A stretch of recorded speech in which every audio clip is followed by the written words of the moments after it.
Our culture is the lifeblood of our organizations.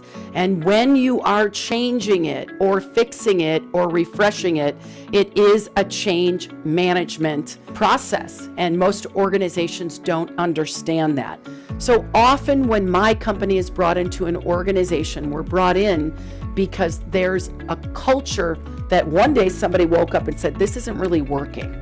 Or over 5 years, they realized it wasn't working. But typically, it's a series of events that happen in a short period of time, like a failed hire for a president, or a failed software launch, or a failed VP of HR. And they say, wait a second, we're starting to see a pattern here, or a failed sales initiative. Starting to see a pattern here, there's something broken.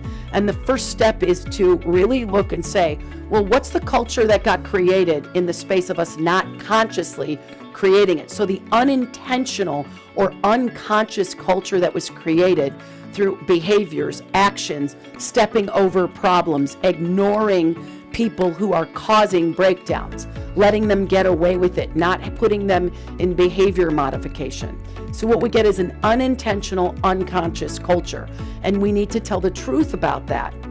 And if we tell the truth about that, we can start to see why we've created hopelessness in our human system, or fear, where people, their heart is racing, they're nervous about any change, and they will resist, but they'll resist through hiding and through hiding out and not showing up at meetings because they just don't want to deal. Or this frustration, another change. Why do we have to make these changes? This is that brick wall I talked about. These are the 7 levels of personal, group, and organizational effectiveness. Use it as a barometer when you're doing change initiatives.